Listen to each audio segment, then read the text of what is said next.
कुरान में जगह जगह पर बने निशानात के बारे में आपको जरूर जानना चाहिए। जैसे कि आप देख सकते हैं कि यहाँ पर ला लिखा हुआ है, इसका मतलब होता है नहीं, यानी कि आपको यहाँ पर नहीं रुकना है। यौमिहिम हादा वमा, तुरंत आपको पढ़ते चला जाना है, क्योंकि ला का मतलब ही होता है नहीं। जैसे कि आप यहाँ पर देख सकते हैं कि मीम लिखा हुआ है और उसी लाइन के साइड में आप देखेंगे तो वक्फे लाजिम लिखा हुआ है। वक्फ का मतलब होता है रुकना और लाजिम का मतलब होता है जरूरी, यानी कि आपको यहाँ पर रुकना जरूरी है। आप बिना रुके यहाँ से आगे नहीं बढ़ सकते हैं। जैसे यहाँ पर आप देख सकते हैं कि आइन का निशान बना हुआ है और इसके ऊपर 14 लिखा हुआ है, नीचे 3 लिखा हुआ है और बीच में 8 लिखा हुआ है। आइन का मतलब होता है रुकू। जहाँ जहाँ पर आपको आइन दिखाई देगा तो समझ लीजिए कि वहाँ पर रुकू है। ऊपर में ये जो 14 लिखा हुआ है, इसका मतलब है कि ये इस सूरा का 14वां रुकू है।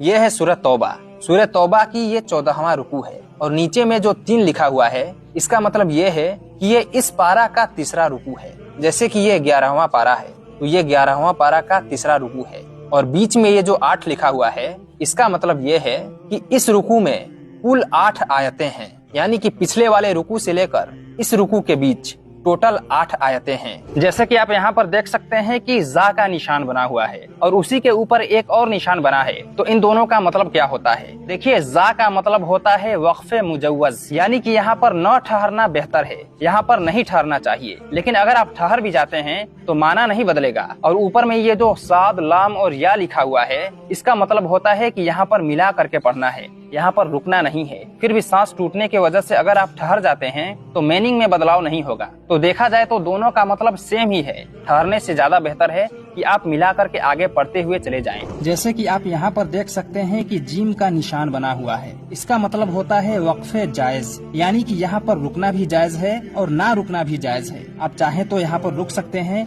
या नहीं भी रुक सकते हैं, लेकिन यहाँ पर रुकना ज्यादा बेहतर है। उसी के जस्ट नीचे आप देख सकते हैं कि यहाँ पर ता का निशान बना हुआ है, इसका मतलब होता है वक्फे मुतलक। यहाँ पर रुकना चाहिए, लेकिन यहाँ पर अभी बात पूरी नहीं हुई है। अल्लाह हमसे जो कहना चाहता है वो यहाँ पर पूरी नहीं हुई है, लेकिन यहाँ पर रुकना चाहिए। अगर आप यहाँ पर भी नहीं रुकते हैं तो आपको कोई गुनाह नहीं होगा, क्योंकि उसका मतलब चेंज नहीं होगा, लेकिन रुकना ज्यादा बेहतर है। इस वीडियो को और भी लोगों के पास जरूर शेयर कीजिएगा, ताकि आपके साथ साथ और भी लोगों को मालूम हो और मेरे साथ साथ आपको भी सवाब मिले। अगर कुरान का वीडियो आप शेयर नहीं करेंगे तो फिर क्या शेयर करेंगे?